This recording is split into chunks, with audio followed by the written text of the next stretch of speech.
আমাকে যে নিশ্চয়তা দেবে আমি সেখানটাতেই থাকবো, সেখানেই আমি নিজেকে ডিভোট করব। সারা দেশে 133টা চা বাগান বন্ধ ছিল, ফ্রম কেরল টু ত্রিপুরা, আসাম, বেঙ্গল।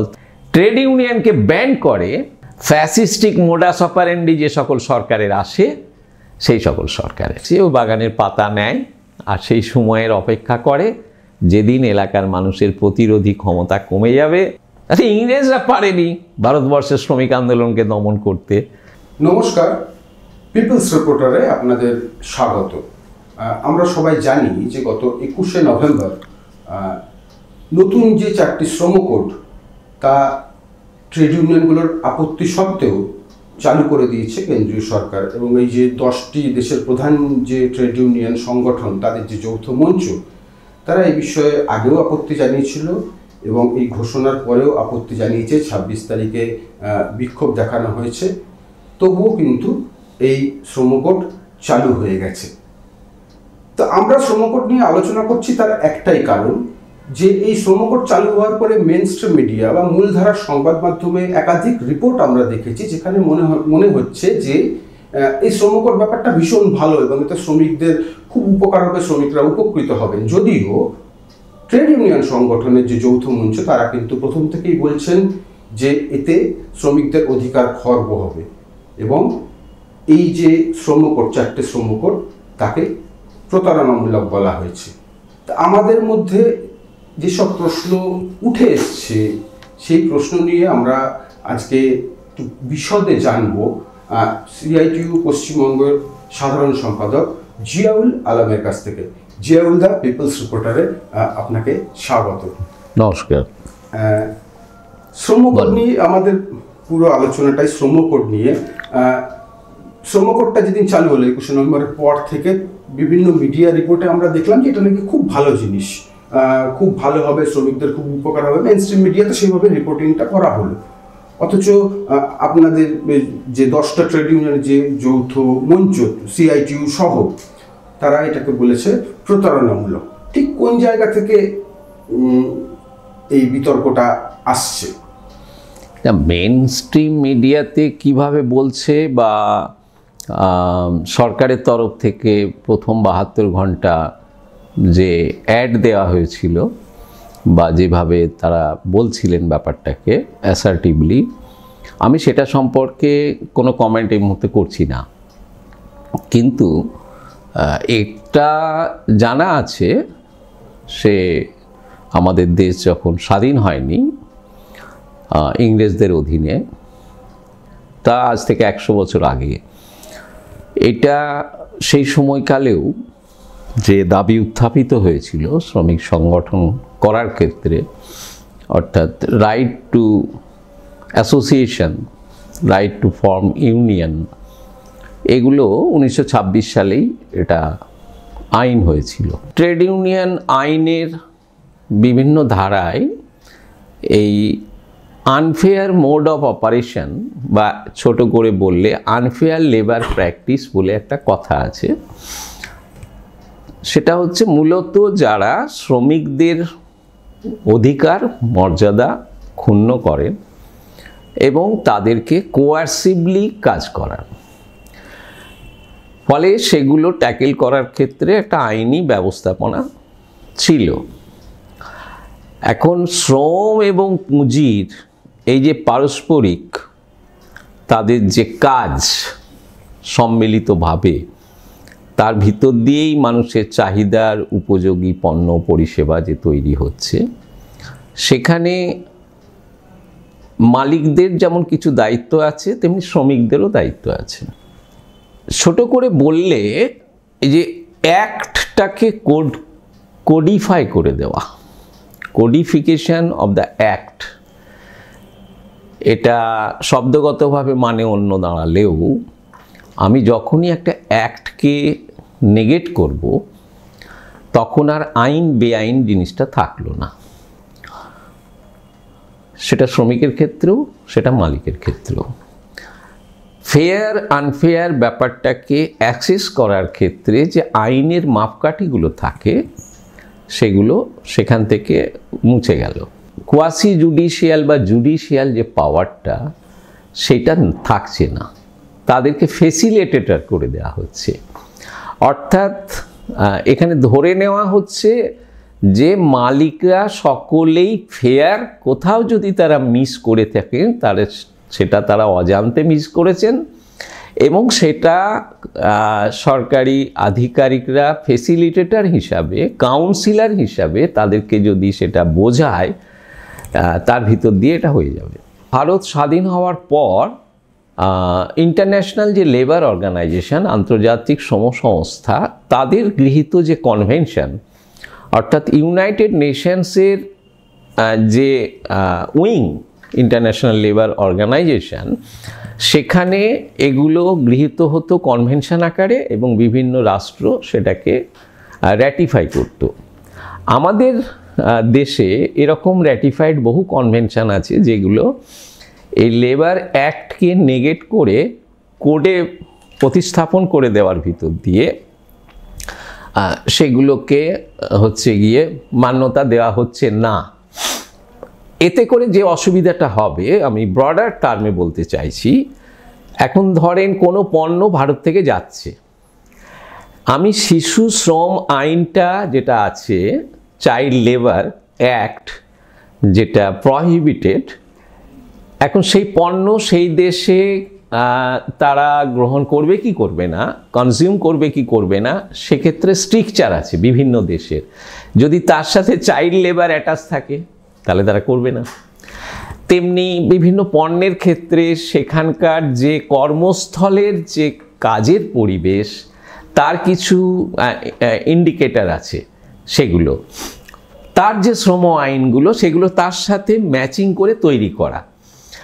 এখন সেই সকল ক্ষেত্রে কিন্তু বাধাপ্রাপ্ত হবে, কেননা এখানে আমাদের রাষ্ট্রের গভর্নমেন্ট, মোদি সরকার এটা ভাবলো, মাথায় ঢোকালো যে ইজ অফ ডুইং বিজনেস আমাকে করতে হবে। তার জন্য তারা ধরেই নিল যে কী হচ্ছে, শ্রমিকরা, শ্রমিকদের সংগঠনগুলি এবং এ ব্যাপারে যে দেশের আইন, সেটা ইজ অফ ডুইং বিজনেসের পথে বাধা ধরে নিল। এগুলো বাধা না, এটা একটা দেশের সামগ্রিক উৎপাদন ব্যবস্থা এবং সাপ্লাই চেনের একটা অঙ্গ, যেখানে শ্রমিক তাদের অবদানটা অন্যতম উপাদান। ফলে তার চেক ভালভ অবশ্যই থাকতে হবে। এতে করে আজকের যে কম্পিটিটিভ গ্লোবাল মার্কেট, তাতে আমি দৃঢ়তার সাথে বলতে চাই যে আমাদের টেক্সটাইল থেকে শুরু করে জুয়েলারি, আদার লেবার ইন্টেন্সিভ ইন্ডাস্ট্রি, সেটা প্ল্যান্টেশন ক্রপ হতে পারে, টি, রাবার, কফি, কার্ডামাম, সেটা আমাদের যে অর্কিড, যেগুলো আপেল ইত্যাদি, তার যে প্রসেসিং, আমাদের যে ফুড প্রসেসিং সেক্টর, আমাদের যে প্রাইমারি সেক্টর থেকে প্রসেস করে যে সকল সেকেন্ডারি আইটেম আসছে ফাইনাল প্রোডাক্টের আগে, সেই সকল ক্ষেত্রে কিন্তু এইসব প্রযোজ্য। কারণ আপনারা জানেন ইতিমধ্যে ক্লাইমেট ইত্যাদি সব মিলিয়ে গ্রিন এনার্জি, ক্লিন এনার্জি, এই সবের ভিত্তিতে আমাদের দেশের স্টিল উৎপাদনের ক্ষেত্রেও বেশ কিছু পরিবর্তন আসছে।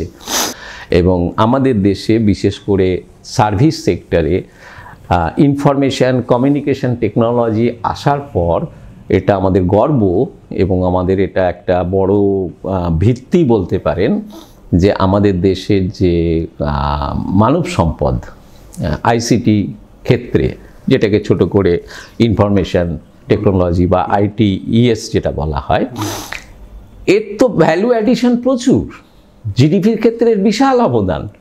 এখন সেখানে আপনারা সম্প্রতি TCS-এ দেখলেন, আর কিছু ক্ষেত্রে দেখছেন, এই গভর্নমেন্ট এদের বিজনেসের পারমিশন দিচ্ছে, কিন্তু এরা কি করতে চাইছে সেই দেশের ছেলে মেয়েদেরকে নিয়ে, সেখানকার শ্রমিকদেরকে নিয়ে, দক্ষ প্রফেশনালসদেরকে নিয়ে, সে ব্যাপারে তারা দায়বদ্ধ না।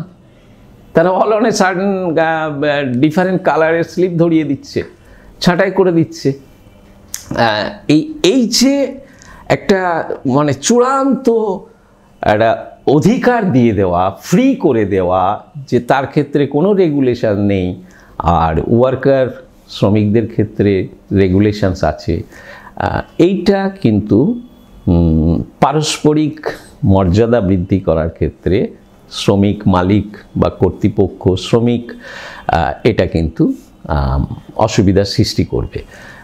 ফলে ইন্ডাস্ট্রিয়াল সেক্টরে, সার্ভিস সেক্টরে একটা ক্যাওস তৈরি হওয়ার সম্ভাবনা আছে, যেটা যথেষ্ট গুরুত্ব দিয়ে অ্যাড্রেস করার যে সকল জায়গা শ্রম আইনের বিভিন্ন ক্ষেত্রে ছিল, এটা কিন্তু কোডে সেইভাবে নেই। ফলে দেখেন, ফার্ম লয়ের ক্ষেত্রেও তো, কৃষি আইনগুলোর ক্ষেত্রেও সরকার ভেবেছিল, সরকার ভাবতেই পারে, কিন্তু যাদের জন্য ভাবা হচ্ছে তাদের ক্ষেত্রে যদি সেটা ফলপ্রসূ না হয় এবং তারা যদি সেটা জানান দেয়, তাহলে তো সরকারকে ভাবতে হয়েছে, পিছাতে হয়েছে, হল্ট করতে হয়েছে, রিপিল করতে হয়েছে, এরকম বহু ক্ষেত্রে করতে হয়েছে। ফলে যত শীঘ্র সরকার এটাকে রিওয়াইন্ড করে, যত শীঘ্র রিপিল করে ততই ভালো। আর না হলে this likely 60 crores of working people, যারা দেশের অর্থনীতির, সমাজের মূল চালিকা শক্তি, যারা অনেক ডিস্ট্রেস নিয়ে, অনেক অসাম্যের ভিতর দিয়ে, অনেক ডিসক্রিমিনেটরি সরকারের নিয়ম কানুনের ভিতর দিয়ে যারা দেশটাকে এখনো পর্যন্ত সচল রেখেছে, সজীব রেখেছে, গতিময় করে রেখেছে, এতে ছেড়ে দেবে না, না? কেন দেশটা তো আলটিমেটলি সে তাদের। ফলে আমরা খুব নিশ্চিত এ ব্যাপারে সরকারকে আমরা পুশব্যাক অনেক ক্ষেত্রেই করেছি, 5-6 বছর ধরে করে রেখেছিলাম।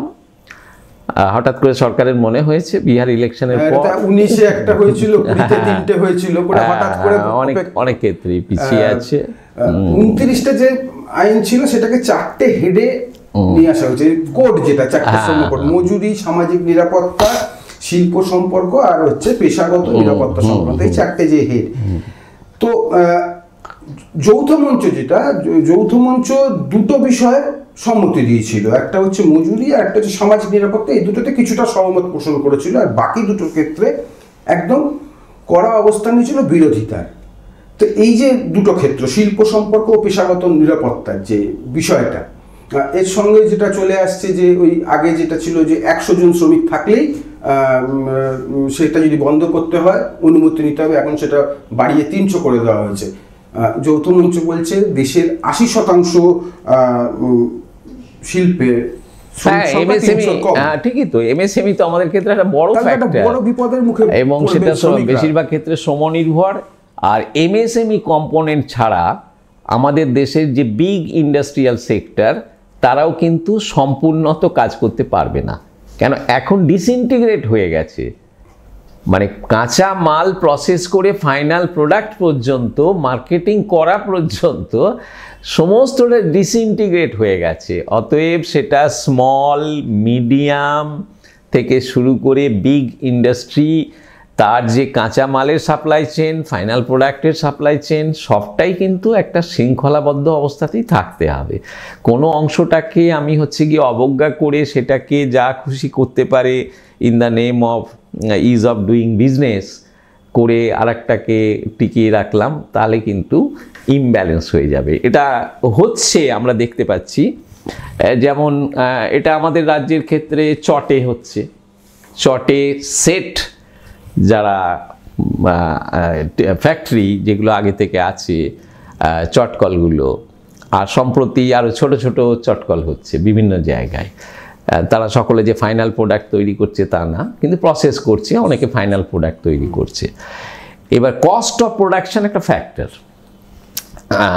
ফলে চায়ের ক্ষেত্রেও আমরা দেখছি যে ইন্ডাস্ট্রি একটা তার রিস্ট্রাকচারিং হচ্ছে। এগুলো স্বাভাবিক নিয়মে হচ্ছে। এখন সরকার যদি এই যে ডিসইন্টিগ্রেট হচ্ছে, সেই জায়গাতে যদি মজুরির বৈষম্য থাকে, যদি কাজের ঘন্টার বৈষম্য থাকে, সোশ্যাল সিকিউরিটিস বিভিন্ন আইনের প্রয়োগ কোনো ক্ষেত্রে আছে, কোনো ক্ষেত্রে নয়, তাহলে যেটা কস্ট টু কোম্পানি বলা হয়, মানে শ্রমিকদের পিছনে মালিকের খরচা ধরা হয়, সবটাকে মিলিয়ে এক কাছে ক্লাব টুগেদার করে সেটা তো হচ্ছে গিয়ে ফারাক হয়ে যাবে না, এবং তাতে করে খুব একটা কম্পিটিটিভ যে অবস্থাটা সেটা কিন্তু ফেয়ার হবে না। তার মানে নতুন এই যে 4টে শ্রম কোড এলো, এটা কার্যত আমরা বলতে পারি যে এটা কর্পোরেট বান্ধব, শ্রমিক বান্ধব নয়, কর্মসংস্থান বান্ধব তো একদমই নয়, কারণ আরও বেশি অপ্রয়োজনীয়ভাবে ডিসইন্টিগ্রেট হবে এই ফ্রিডামটা নেওয়ার জন্য, এবং সেই সকল ক্ষেত্রে শ্রমিকদের দক্ষতা উৎপাদনশীলতা কমবে, কারণ তারা তাদের টার্মস এমপ্লয়মেন্টের কারণে তারা নিশ্চয়তায় থাকতে পারবে না, কখন আরও ভালো কাজ পেলে চলে যাব, এই যে একটা মগ্ন হতে হয়। তো যেটাকে আমরা ট্রেড ইউনিয়নের ভাষায় বিভিন্ন ক্ষেত্রে আমরা বলি কি কাম মে ফুর্তি আনা চাইয়ে, তাহলে হচ্ছে গিয়ে একটা দলবদ্ধভাবে একটা সাইনার্জি তৈরি হয় এবং প্রোডাক্টিভিটিটা বাড়ে। হ্যাঁ, যদি শ্রমিকরা তারা যদি আশঙ্কিত থাকে যে সামনে সোমবার থেকে হয়তো আমাকে আর ডাকবে না, সবসময় মাথার উপর খাড়া তো ঝুলছেই, খাড়া আর কি ঝুলবে, আমি দক্ষ, আমি কাজ জানি, আমি কোথাও না কোথাও কাজ করব, কিন্তু দ্যাট কনসার্ন, দ্যাট এন্টারপ্রাইজ আমাকে লস করবে, আমাকে যে নিশ্চয়তা দেবে আমি সেখানটাতেই থাকবো, সেখানেই আমি নিজেকে ডিভোট করব, হ্যাঁ, আমি নিজের যে অবদান সেটা আমি সেখানে রাখবো, সেই প্রোডাক্টে সেই প্রোডাকশান সেই প্রোডাক্টিভিটিকে আমি ইমপ্রুভ করার চেষ্টা করব, কেননা এটা তো পারস্পরিক ইন্টারেস্ট যুক্ত আছে না, এবং সেই মালিক আমাকে লুফে নেবে। মানে কোথা থেকে ধরে নেওয়া হলো যে সব মালিক চাইছে লে অফ করতে, সব মালিক চাইছে সব সংস্থার দরকার আছে ছাঁটাই করা, একদম ফ্রি হ্যান্ড একটা ওয়ান সাইজ ফর অল করে দিয়ে দিল। এটা একটা প্রুডেন্সি হলো একটা গভর্নমেন্টের, এটা তার একটা দক্ষতা একটা বিজ্ঞতার প্রমাণ করে, তার বিচক্ষণতা প্রমাণ করে। এইটা করে কারা? আজ থেকে 100 বছর আগেও আমরা গ্রেট ডিপ্রেশনের সময় আর্থিক যখন তীব্র সংকট তখনও দেখেছি ট্রেড ইউনিয়নকে ব্যান করে হচ্ছে গিয়ে ফ্যাসিস্টিক অ্যাটিচিউড, ফ্যাসিস্টিক মোডাস অপারেন্ডি যে সকল সরকারের আসে সেই সকল সরকারের। ফলে আমরা ট্রেড ইউনিয়ন পার্লেন্স থেকে এটা দেখেছি যে অটোক্র্যাটিক অবস্থায় একটা ভূমিকা নিয়েছে, কিন্তু এতটা যে ফ্যাসিস্টিক অ্যাটিচিউড নেবে যে অলমোস্ট ট্রেড ইউনিয়নকে নেগেট করা, তাদেরকে ব্যান করে দেওয়ার জায়গায় নিয়ে যাওয়া, তাদের যে স্পেসটা আছে সেই স্পেসটাকে স্কুইজ করে দেওয়া, করে দিয়ে হচ্ছে গিয়ে পুঁজিবাদ, পুঁজির জয়গান গাওয়া এবং প্রফিটিয়ারিং মুনাফাবাজিকে, লুটতরাজকে, শোষণের যে হচ্ছে অমানবিক দিকগুলোকে শ্রমিকদের দাসত্বের বন্ধনে বেঁধে দেওয়ার যে প্রয়াস, এইটাই মোদি গভর্নমেন্ট করছে, এর বেশি কিছু করছে না। এটা পুরোটাই ফ্যাসিস্টিক অ্যাপ্রোচ, একদম ফ্যাসিস্টিক। হ্যাঁ, ভয় দেখানো, কাকে ভয় দেখাচ্ছে? আচ্ছা, ইংরেজরা পারেনি ভারতবর্ষের শ্রমিক আন্দোলনকে দমন করতে, বিভিন্ন পর্বের বিভিন্ন বাঘা বাঘা আমাদের যারা স্বদেশী নেতা, বামপন্থী নেতা, কমিউনিস্ট, বিভিন্ন ধারার যারা সব সমাজবাদী, তারা তো রুখেছে, তো এখনো রক্ষা হবে। কোন শ্রম আইনটা দেশের অগ্রগতির পথে বাধা হয়েছে গভর্নমেন্ট ক্ল্যারিফাই করে দিক সুনির্দিষ্টভাবে, আর হয়ে থেকে থাকলে সেটা সংশোধন হবে, সেটা আপডেটেড হবে, সেটাকে কন্টেম্পোরারাইজ করে নেওয়া যাবে, এবং হচ্ছে তো। সে কোন সব সেক্টরের সমস্ত শ্রম আইনই আপডেটেড হয়েছে, তো কেন অপেক্ষা করলো না? কেন 1 তারিখ থেকে তো পার্লামেন্ট খুললো ডিসেম্বরের, 21 তারিখে করতে গেল কেন? হ্যাঁ, ওর যদি এত গার্ড আছে, এটার ভিতরে যদি এত তার যদি গুডউইল আছে এবং ফেয়ার ডিলিংস আছে, তাহলে পার্লামেন্টে তো ক্লিয়ারলি ও এটাকে রাখবে, হ্যাঁ, যে আমরা মনে করছি এখন সময় এসে গেছে, এটা করা দরকার, সবাইকে বোর্ডে নেবে, তাতে যা যা পরিবর্তন করবে, কোনো শ্রম আইনে যদি সেরকম করতে হয় সেটা করবে। ফলে এটা হচ্ছে গিয়ে এককভাবে শ্রমজীবী মানুষকে, শ্রমিকদেরকে, দেশের দক্ষ যে প্রফেশনালস তাদেরকে ভয় দেখানোর জন্য এটা করা হচ্ছে, একটা ভীতি সঞ্চার করার জন্য, ফিয়ার সাইকোসিস তৈরি করার জন্য। আমি এটার সাথে ওটা তুলনা করতে চাইছি না, কিন্তু আমাদের দেশ একটা মানে ভাইব্রেন্ট ডেমোক্রেটিক কান্ট্রি, আমাদের দেশে সকলের সমান ভোটাধিকার যে অধিকার, তো হঠাৎ করে স্পেশাল হচ্ছে গিয়ে ইন্টেনসিভ রিভিশন এই নামটা দিয়ে এর সাথে অনেক অ্যালাইড কনসিডারেশন যুক্ত করে এরকম একটা ভয়ের পরিবেশ তৈরি করা হবে কেন? কোন সময় হচ্ছে গিয়ে ভোটার লিস্ট আপডেটেড হয়নি? তো করতে হয়, তো সবসময় করতে হয়। মানুষ মারা যাবে, আগেও হয়েছে, জন্মাবে, বয়স হবে, 18 বছর হবে, ভোটাধিকার পাবে, তো এটা তো আছেই। তো এটা ভয় তৈরি করা হচ্ছে, অল্প সময় দিয়ে করা হচ্ছে। যে কোনো কাজ অল্প সময় দিয়ে করা মানে একটা ভয়ের সঞ্চার মানে সব সেক্টরই ভয় তৈরি করা হচ্ছে, ভয় তৈরি করা, এটা সারেন্ডার করো আমার কাছে, এইটা এর জন্য যেরকম ফ্যাসিস্টিক মোডে যে মোডাস অপারেন্ডি গভর্নমেন্টের, এই ক্ষেত্রেও তাই। নালে এরকম যারা করোনা পিরিয়ডে দেখা গেল যে হচ্ছে কয়েক কোটি এই পরিযায়ী শ্রমিক, তো তাদের ক্ষেত্রে সুপ্রিম কোর্ট বলল, আর রেজিস্টার হলো, পোর্টালে নাম তুলল, গভর্নমেন্ট কী পদক্ষেপ নিল? বরং তাদের প্রতি একটা অবহেলামূলক, হিংসামূলক অবস্থান কেন্দ্রীয় সরকারের আচরণ এবং সেখানকার শাসক দল, বিশেষত সংঘ পরিবারের তরফ থেকে করা হচ্ছে। এখানে যুক্তরাষ্ট্রীয় কাঠামের এক একটা রাজ্যে এক এক ধরনের শ্রমিকদের এক এক ধরনের দক্ষতার বিকাশ ঘটেছে। ফলে তারা এক এক জায়গা থেকে আরেকটা জায়গায় যদি না যায়, তাহলে এই দেশের অর্থনীতি চলতে পারে? আপনি গুজরাটের সোনার, গুজরাট, বম্বের কাপড়, এগুলো পশ্চিমবাংলার যে হচ্ছে 50-60 বছর ধরে যে সকল ট্রেন এরা গেছে, আমাদের জেলাগুলোর ভিতরেও বিভিন্ন জেলায় বিভিন্ন পারদর্শী, বংশ পরম্পরায় প্রজন্মগতভাবে তারা দক্ষ, বিভিন্ন স্কিল আছে, হ্যাঁ, তেমনি দক্ষিণ ভারতে আছে। এগুলো পরিস্থিতি, পরিবেশ, সামাজিক, শিক্ষা দীক্ষা সব কিছু মিলিয়ে, সংস্কৃতি মিলিয়ে এটা তৈরি হয়। এটা যত ডাইনামিক হবে, যত মোবাইল হবে, মোবিলিটি যত বাড়বে, সেটা অর্থনীতির অগ্রগতির, উৎপাদনশীলতার অগ্রগতির একটা ভিত্তি। সেই ক্ষেত্রে একটা ভয় ডর তৈরি করা হচ্ছে। তার মানে অর্থাৎ তুমি ওইখানকার, এইটা কেরালা গভর্নমেন্ট, হ্যাঁ, এদের ক্ষেত্রে ওয়েলকাম করে।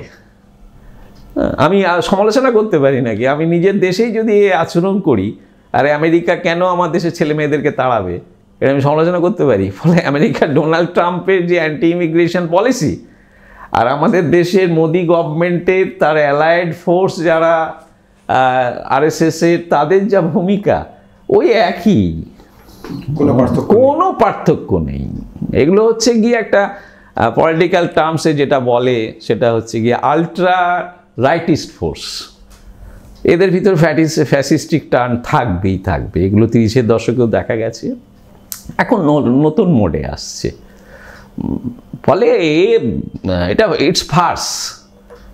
ওটা ছিল ট্র্যাজিক 30-এর দশকে, but repetition of the same, ও একই ফলপ্রসূ হয় না। ফলে ইটস এ সিম্পলি ফার্স। এটা হাস্যস্কর হবে এবং এটা পরাজিত হবে। হ্যাঁ, একটা জিনিস আপনার কাছ থেকে একটু জানতে চাইছি, সেটা হচ্ছে কাজের সময়।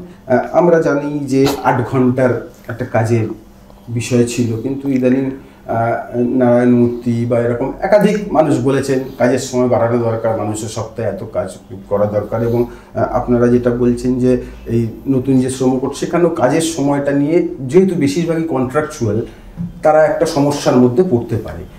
এইটা নিয়ে ইউনিয়ন কি ভাবছে, ট্রেড ইউনিয়ন কি ভাবছে? দেখুন, একটা জিনিস হচ্ছে গিয়ে আমাদের দেশে, কেন বিভিন্ন ক্ষেত্রেই, অন্যান্য দেশের ক্ষেত্রেও, government is the biggest employer. ফলে গভর্নমেন্টের তার যে দপ্তরগুলোতে, তার যে নিজস্ব সেক্টরগুলোতে তিনি কেমন আচরণ করছেন, শ্রমিক কর্মচারী, তার উপরে নির্ভর করে প্রাইভেট সেক্টর, প্রাইভেট বিশাল বিশাল কর্পোরেট সেক্টর, তারা শ্রমিক কর্মচারীদের প্রতি কেমন আচরণ করবে। এটা এই রাজ্যের ক্ষেত্রে বেশি প্রযোজ্য কথাটা। সরকারি দপ্তরগুলোকে ক্ষীণকায় করে দিল। কেন্দ্রীয় সরকারের ক্ষেত্রেও প্রযোজ্য। গত 2-2.5 দশক ধরে সরকারি দপ্তরগুলোকে ক্ষীণকায় করে দিল। গাড়ি থেকে শুরু করে ড্রাইভার, চৌকিদার, gatekeeper, office maintenance, group D, group C সমস্ত ধুয়ে মুছে সাফ হয়ে গেল। ফলে কেন্দ্রীয় সরকারের যে তালিকায় সেখানে দেখবেন যে পেনশনার্স বেশি আর হচ্ছে লিভিং ওয়ার্কিং এমপ্লয়ির নাম্বারটা কম। স্টেটের ক্ষেত্রেও ঠিক একই গিয়ে দাঁড়িয়েছে। আর এগুলো খুব সুন্দরভাবে করা হচ্ছে। শিক্ষাক্ষেত্রে যাতে কোনো রেগুলার টিচার না থাকে, কর্পোরেট এডুকেশন ইনস্টিটিউট যাতে গড়ে ওঠে, হেলথ সেক্টর যাতে ধীরে ধীরে ডিসম্যান্টেল হয়ে যায়, যাতে private health sector, corporate sector তারা যাতে তৈরি হয়, এগুলো তৈরি হচ্ছে। যার জন্যই তো বৈষম্য বাড়ছে, মানুষের কষ্ট বাড়ছে এবং অশান্তি বাড়ছে। এগুলো খুব বেশি ফিল করছে আজকের প্রজন্মের ছেলেমেয়েরা, আজকের প্রজন্মের দক্ষ শ্রমিকরা, এবং যার জন্য তাদের ভিতরে একটা প্রতিষ্ঠান বিরোধী মনোভাব অনেক বেশি দৃঢ়, এবং তার বেশ কিছু দেশের ক্ষেত্রে তার একটা বহিঃপ্রকাশও ঘটছে। আর এখানে অ্যাডেড ফ্যাক্টর আছে ভারতবর্ষের ক্ষেত্রে, সরকারের বাদান্যতায়, সরকারের স্পন্সরশিপে একটা মানে লুট করে নেওয়া, সেটা নদী বলেন, পাহাড় বলেন, অরণ্য বলেন, প্রাকৃতিক সম্পদ থেকে, প্রাকৃতিক সম্পদ থেকে শুরু করে হচ্ছে সরকারি কোষাগার, এবং সেটা যখন তারা করতে পারছে তখন মানুষকে লুট করার ক্ষেত্রে তাদের কোনো অসুবিধা নেই। এবং যার জন্য যা হয়, যেখানে লুট ইত্যাদি সরকারের স্পন্সরশিপে হয়, গার্ড করে, তো তখন সেখানে আর ল অ্যান্ড অর্ডার ঠিকমতো থাকে না। ফলে তো মানুষের নিরাপত্তা এবং সফট হিট হয় ফার্স্ট, যেটা ওমেন, মহিলারা, সেটা আমাদের রাজ্যের ক্ষেত্রে মোটামুটি ক্রাইম রেকর্ডে তো একটা বেশ ভালো জায়গাতেই পৌঁছে গেছে। সেটা আমাদের রাজ্যের মানুষ যথেষ্ট উদ্বেগে আছে, কনসার্ন আছে। এটা দীর্ঘকাল তো এই অবস্থা চলবে না, চেঞ্জ মানুষই করবে। জল জমি জঙ্গলের কথাটা যখন উঠলই, আমি যদিও আমাদের আলোচনার মধ্যে এটা ছিল না, তবুও আপনি দীর্ঘ সময় ধরে এবং এখনো চা বাগানের আন্দোলনের সঙ্গে একটা যুক্ত, এবং মানে আপনি হাতের তালুর মতো চেনেন। তো এই মুহূর্তে বাগড়াকোটে চা বাগানে আন্দোলন চলছে, 3 মাসের তাদের মাইনে বাকি, মালিক বলেছে 15 দিনের মাইনে দেবে, বা আলিপুরদুয়ারে চলছে, ওই সব জায়গাতেই আন্দোলন চলছে। আপনি ওইখানে কি দেখেন, কারণ তারা জমি কেড়ে নেওয়ার একটা ব্যাপার আছে। হ্যাঁ, নিও লিবারাল ইকোনমি চালু হওয়ার গত এই 30-35 বছরে চা শিল্পের ক্ষেত্রে, চায়ের বাণিজ্যের ক্ষেত্রে কঠিনতম পরিস্থিতি এই পর্বে দেখা, অনুভব করা, সেটা হচ্ছে 2000 সাল থেকে 2004 সাল পর্যন্ত হয়েছে।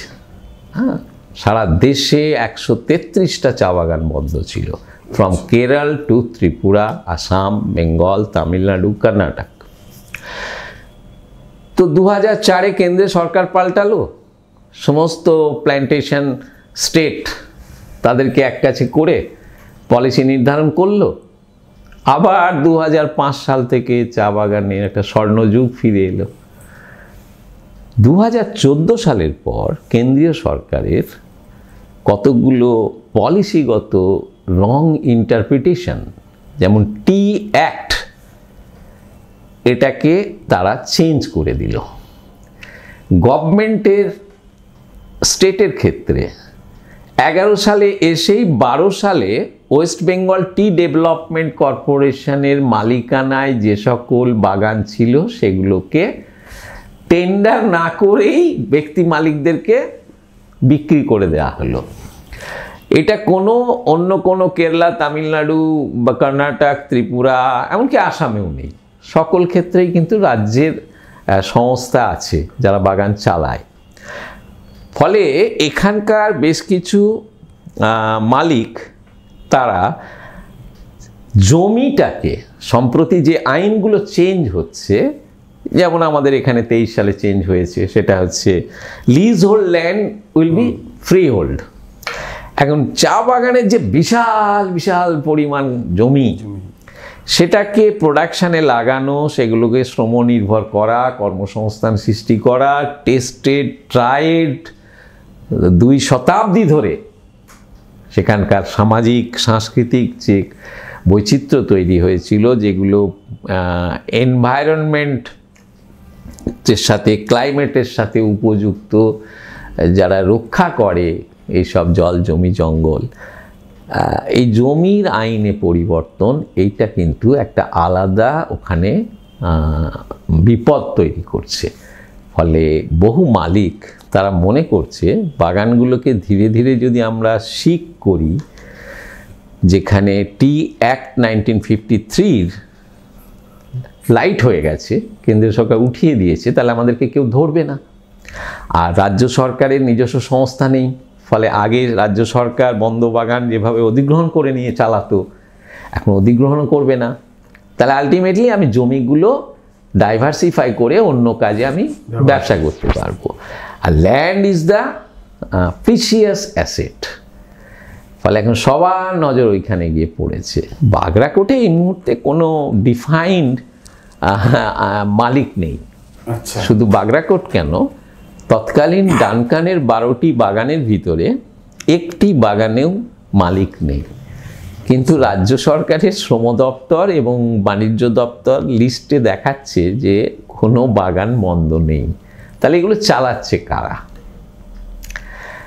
এখন মানুষকে ধোঁকা দেওয়ার জন্য স্ট্যান্ডার্ড অপারেটিং প্রসিডিওর নামে হচ্ছে গিয়ে একটা পদ্ধতি বার করে কিছু মালিকরা মালিক নামে তারা বাগানে প্রবেশ করেছে।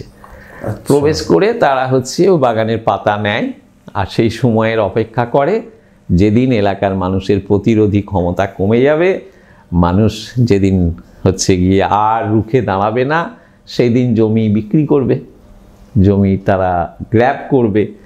এবং চা বাগান এলাকার জমি মানে তার আশেপাশে হচ্ছে গিয়ে নদী, সংলগ্ন পাহাড়, যেখানে সরকারি এইসব করতে অনুমতি দিচ্ছে এবং তার জন্য পরিকাঠামো গড়ে তুলছে, পাহাড় ধ্বংস করার, অরণ্য ধ্বংস করার, নদী খাত ঘুরিয়ে দেওয়ার, পাথর তোলার, বালি তোলার।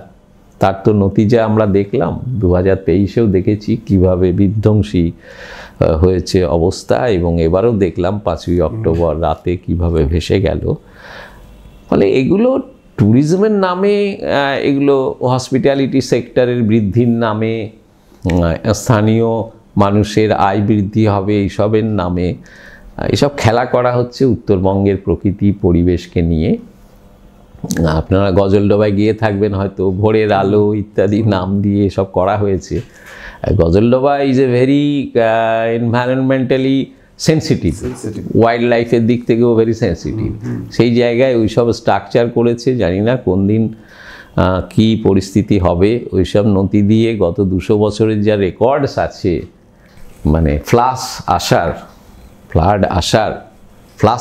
আসার আপারে ক্লাউড বাস্ট করে যে জল আসার, তাতে তো এখন রিভার বেড উঁচু হয়ে আছে, ফলে ভয়ঙ্কর পরিস্থিতি তৈরি হবে। এগুলো এসব থেকে আমাদের সাবধান থাকা উচিত।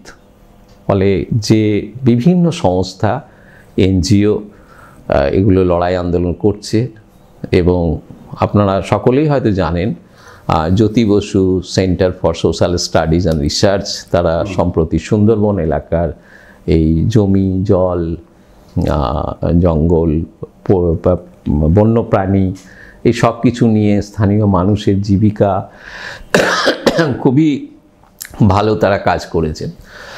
বিশেষজ্ঞরা যুক্ত হচ্ছেন, বিভিন্ন ক্ষেত্রে যারা এক্সপার্ট তারা যুক্ত হচ্ছেন।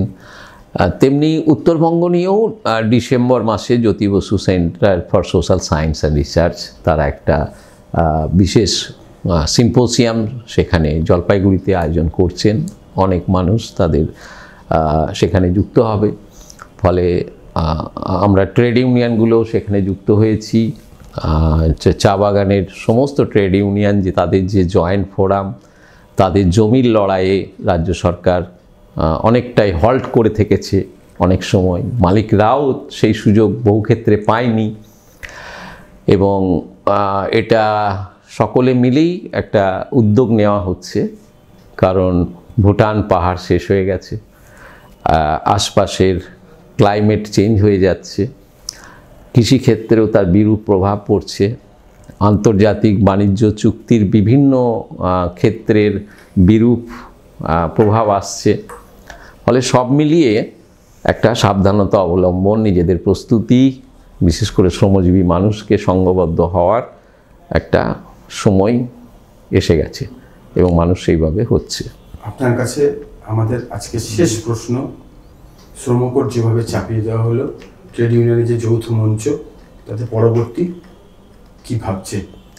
এই মুহূর্তে আগামী 22 তারিখ পশ্চিমবঙ্গের বিভিন্ন কর্মস্থলে, জনবহুল স্থানে, ব্লক, পৌরসভা, জেলা আধিকারিকদের বিভিন্ন স্তরে সর্বত্র বিক্ষোভ প্রদর্শন হবে, এবং সার্বিকভাবে সারা দেশে একটা প্রস্তুতি চলছে যে আগামী বাজেটের আগে একটা সামগ্রিকভাবে বিরোধিতা, I mean resistance to repeal the labour codes simply. ফলে এটা বিভিন্ন সময় আমরা যেমন অনেক কিছু ক্ষেত্রে কনসিলিয়েট করেছি, কিন্তু যেগুলোকে আমরা রিপিল করব মনে করেছি, সেগুলো সংঘবদ্ধভাবে ভারতবর্ষের যে গণতান্ত্রিক ব্যবস্থাপনা, সরকারকে বোঝানোর যে প্রকরণ পদ্ধতি, তার ভিতর দিয়ে সেগুলো সফল হয়েছি। এবারেও আমরা সেটা করে ছাড়ব, কারণ আমাদের দেশের অর্থনীতিকে বাঁচানোর জন্য, উৎপাদনশীলতাকে বাঁচানোর জন্য, আমাদের দেশের কর্মসংস্থান তাকে রক্ষা করা, তাকে বৃদ্ধি ঘটানোর জন্য, এবং কাজের যে গুণগত মান, ডিসেন্ট ওয়ার্ক, সেটাকে বৃদ্ধি করার জন্য এটা আমাদের করতেই হবে। জিয়াদা, পিপলস রিপোর্টারকে এতটা সময় দেওয়ার জন্য আপনাকে অনেক অনেক ধন্যবাদ। নমস্কার। আপনারা পিপলস রিপোর্টারের সঙ্গে থাকুন, গুজবে নয়, খবরে থাকুন।